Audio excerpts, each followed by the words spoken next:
Welcome to the Growing in Grace podcast, where you can listen in on some casual conversation about the good news of Jesus without all of the inconsistent religious double talk.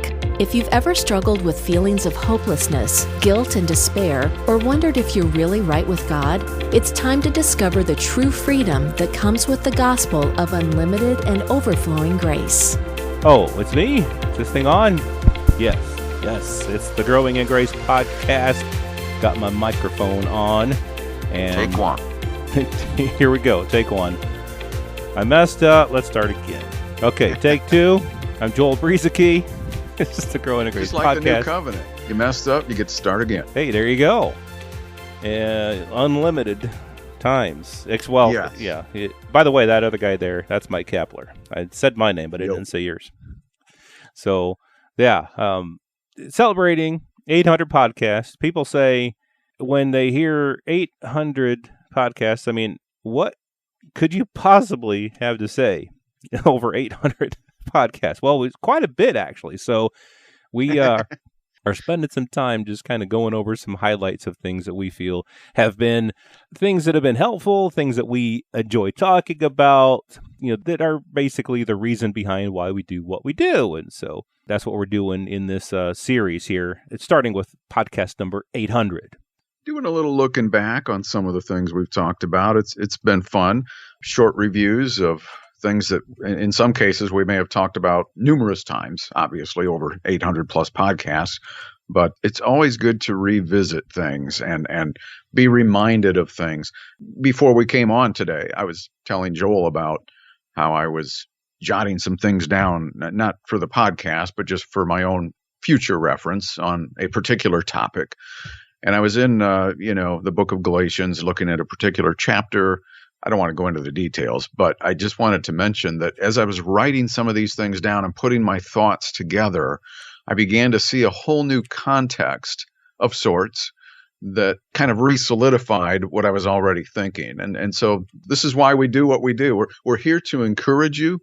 We may not always say everything just the way you want us to. Heck, we don't even say things the way we want to sometimes. We're talking very much unrehearsed here. Just two guys from the Midwest who love the gospel of grace, who came out of some legalistic backgrounds. Maybe not as legalistic as some people, maybe more than others, but here we are today. And for the past, 25 years, we've been pondering these good news concepts that have been given to us through Jesus Christ and are constantly, I think, being communicated to us, whether we're conscious of it or not, being communicated and revealed to us by the Spirit of God who lives within us.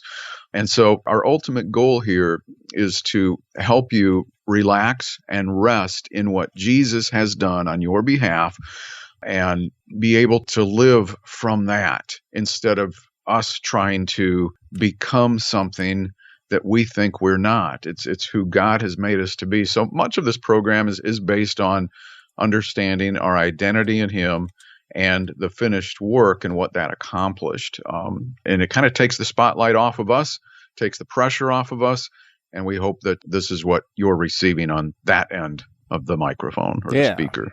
Yeah, definitely. And, so one of the things that it's just a foundational part of the podcast over the years, and it's something that maybe at first we didn't talk a whole lot about this, but then we ended up sharing a lot over the years, is this idea of the covenants and the difference between the covenants and why it's important in the new covenant that we understand the differences and that we're not under the old covenant.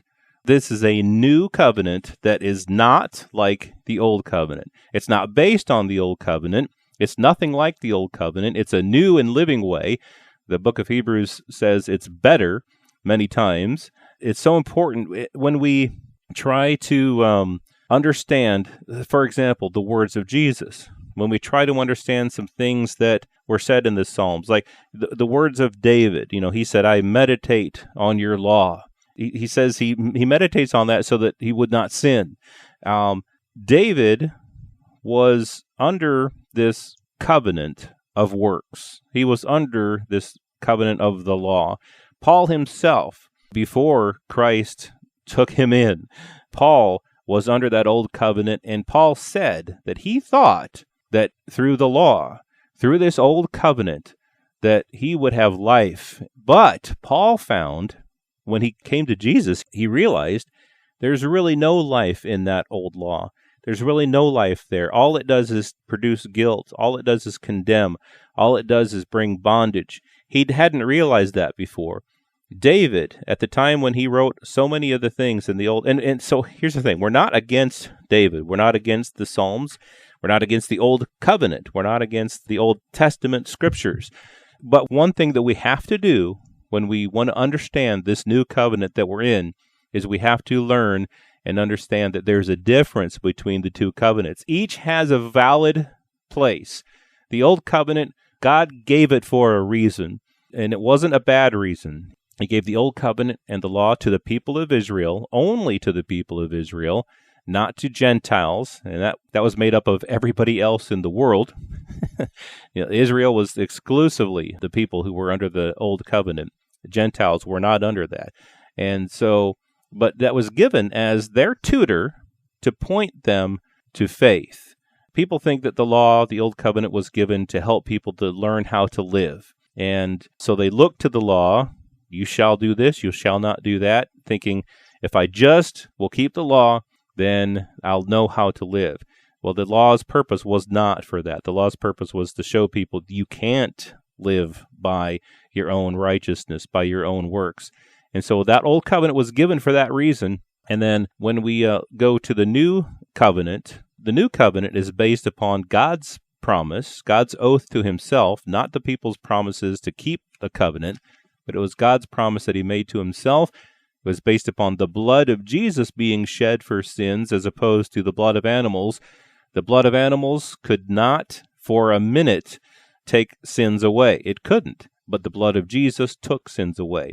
And there's all kinds of ways that we could go with this as far as explaining why the difference between the covenants is so important. But the main thing is that we understand that Jesus superseded the entire Old Covenant, and so what we're in is now new. So when we look at the words of Jesus, when he was still a man on the earth teaching Old Covenant concepts to the Jews who were under the law, we can understand that those were not for us who are in the New Covenant. Plenty more to say about that, but that's just some of the highlights that I can think of. Yeah, I mean, when you think of the Bible, I mean, there were different covenants made with different men. They all pretty much kind of failed. There was the covenant that was made with Abraham, but God would fulfill that. And so basically there are two primary covenants that the entire Bible revolves around. The old one that Joel was talking about that was given to Israel, by the way, not the rest of the world. It was a covenant where they were destined to fail through a covenant of works and laws and commandments that they couldn't live up to, which required perfection, but it was powerless to provide people with that perfection. Whereas, we find out, like in the book of Hebrews, for example, the writer says, on the one hand, there is the nullification of a former commandment because of its weakness and uselessness, for the law made nothing perfect. On the other hand, so we have two hands here, right? The old and the new. On the other hand, there is the introduction of a better hope through which we come near to God. And so this new priesthood that took place with Jesus, which was solidified at the cross and after the resurrection, this changed everything. It didn't revise the law. It didn't get rid of some stuff and keep some things. It completely erased the old way and started something brand new. And so, some people say, well, the new covenant it hasn't even started yet. Have you ever heard that bunch before? I've heard that. The new covenant's going to be later because Israel hasn't accepted the terms to the agreement. Well, there's some covenant clashing going on right there. Because the terms to the agreement is what was taking place in the old covenant. God made a covenant with Israel. They didn't hold up their end of the deal. So God had to come up with something new and better, a guarantee that would not fail. How would that happen? Jesus would become the guarantee of that new and better covenant. In essence, Jesus is the covenant. God said in the book of Isaiah that I will give you as a covenant to the people. And by the way, he also said that he would be a light for the Gentiles. So this was going to be something brand new. As the writer of Hebrews said in chapter 8, this covenant, this new one, is not like the old one that was given to Israel when they came out of Egypt. They are totally different. And yet some people want to try to combine them. So this new covenant is not based upon us and what we do, or the Israelites and what they do or don't do. It's based upon what Jesus has already done. That's why Paul was able to say with confidence that he and many of his pals were ministers of a new covenant. Yeah. Something you had said in there was that the law required perfection. And I saw someone asked this question the other day, so no, it doesn't. I mean, that's the person who wrote that is misspeaking. And I'm like, well, Jesus said in the Sermon on the Mount, therefore you shall be perfect, just as your Father in heaven is perfect. It talks about in Hebrews how, like you had said, that animal sacrifices could make nothing perfect. Paul said that the person under the law, the man who does them, shall live by them. If you're going to live by the law, you have to actually do it. You actually have to do it. And not just try your best, but you actually have to do the law. And the people of Israel completely failed at that. They did not do that. That's why this new covenant was needed. God knew that, and he had planned all along for this new covenant to be in effect. But that law, again, was the tutor that would show these people that self-righteousness was not the way. Works to be justified, works to be perfect, their own works just would not cut it.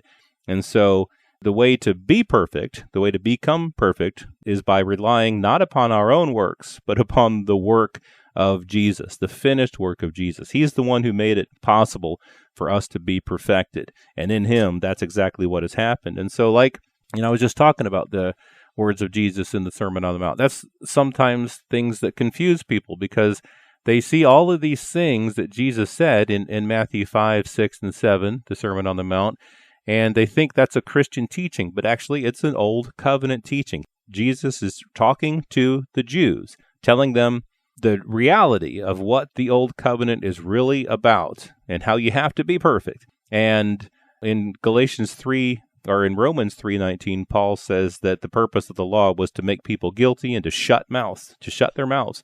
And the Sermon on the Mount was a mouth-shutting sermon. People would hear what Jesus said and go, I can't do that. And so that's the purpose of the law. That was the purpose of the Old Covenant, to shut mouths, to stop people from justifying themselves in front of God by their works.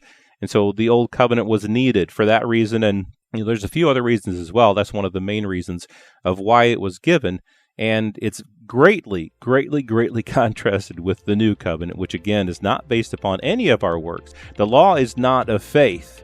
The New Covenant is of faith. The way for us to become part of this New Covenant, to receive the benefits of everything that God provided for us through the New Covenant, is faith. The law is not of faith. You will not be part of this New Covenant if you do not have faith, if you're trying to keep the law. So that's one of the things that we've talked about over the years here on the Growing in Grace podcast. We've got a few more things we'd like to talk about in the weeks to come, looking back on our first 800 podcasts. Next week, looking at the book of Hebrews and how it explains the new covenant. We'll look at that next week right here on Growing in Grace. This has been Growing in Grace with Mike Kapler and Joel Brueseke, heard online through various internet sources around the world each week. Access past programs by visiting growingingrace.org. Share it with a friend and listen again next week for more Growing in Grace.